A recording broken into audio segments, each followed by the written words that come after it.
to another episode of LMSK TV at syempre nandito tayo sa makulay at magandang lugar ng Las Casas, Filipinas de Acuzar, Ate Tess. Yes, at dito tayo ngayon para maki-join, makapiesta sa fiestahan sa Las Casas. Di ba, ganda?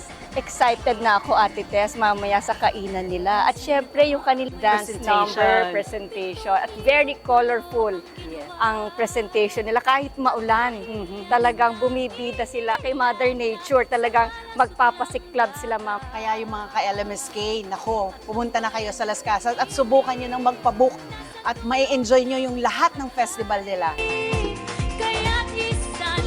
So what are you waiting for? Tara na! Tara na! Ikaw na! Siya na nga! At kayo na! See you later, mga See you LMSK! later! Kapulo ang kwintas ng perlas. Piliin mo, yakapin mo. Kayamanan niyang likas. Piliin mo ang Pilipinas.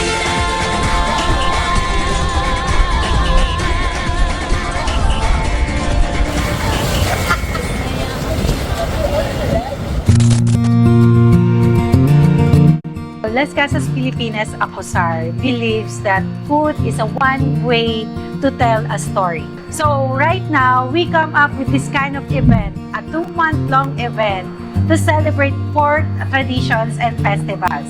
So right now, our target is to be the one destinations na like, when you go to Sinulog, you don't need to go to this place, only in Las Casas. Atin po matutunghayan ang mga talentadong mananayaw ng kabataan ng bayan ng Bagak upang ibigay ang apat na sayaw na sumasalamin sa apat na pistahan. Yakapin mo. Kayamanan niyang likas. Piliin mo ang Pilipinas. Isang maulan, maganda at syempre makulay na araw dito sa Bagak, Bataan. Ngayon, makakasama natin ang napakagandang creative director ng kanilang Grand Fiesta, si Ma'am Jana. Hello po, hi! Hello, So once again po, welcome to Las Casas Filipinas de Acuzar. Yes, Thank you.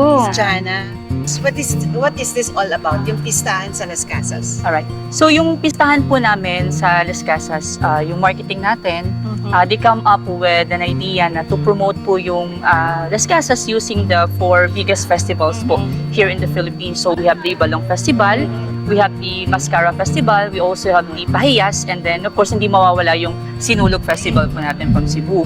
So ang ginawa po namin is we manage the dancers, so in-divide po namin sila into 4 categories. And then, yun po ang ipoportray nila ngayon, yung 4 grand festivals po dito po sa Pilipinas. But today po, our food will be focusing on Ibalong, which is from Bicol Albay. So, iyon po yung magiging focus natin sa food, which is the Ibalong.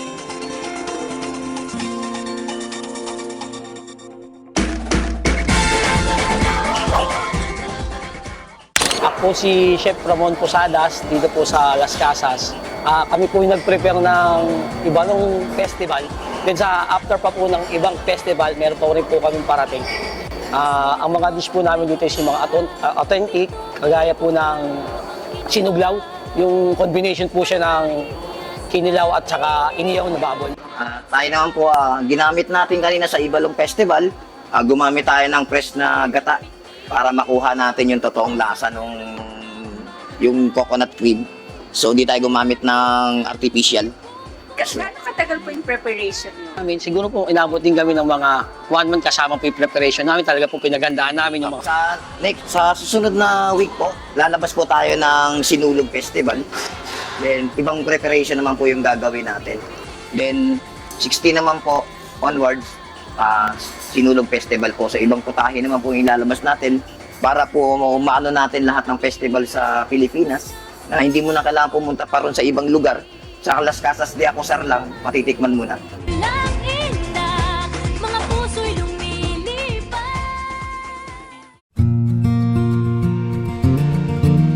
Alam mo, Ate Tess, pagka nagpunta ka dito sa simbahan nila, talaga makikita mo yung pagkapayapaan. Hindi magiging kumpleto ang pista kung walang pananalig sa Diyos, bilang pasasalamat na rin, di ba? Totoo, maganda. At alam mo ba, hindi lang naman fiesta ang mahalaga sa mga karamihan sa mga Pilipino.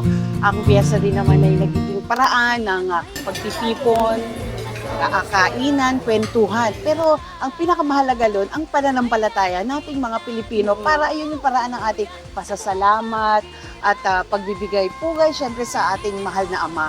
Kaya naman nagpapasalamat tayo sa pagwe-welcome nila sa atin, Ate Tess. Napaka-warm ang welcome nila sa atin since the first day. Kaya Ate Tess, kahit umuulan, naging makulay pa rin ang pista ng Las Casas. Yes, ganda. Mga Kayala Miss Kay, pumunta na kayo dito sa Las Casas, Pilipinas, di Akusar, at magpabook na kayo para maroon din kayo magandang memories na matatanim sa inyong puso Yes. together your families, friends, and a lot more. At ma-experience nila ang totoong kultura, tradisyon ng mga Filipino. Thank you so much for Thank you welcoming din us. po. Of course. Thank you for visiting us, and of course, thank you for joining us here at the Ibalong Festival. From Ibalong to Sinulog, Pahiyas, Mascara, you will experience that here in Las Casas, Pilipinas, de Aposar.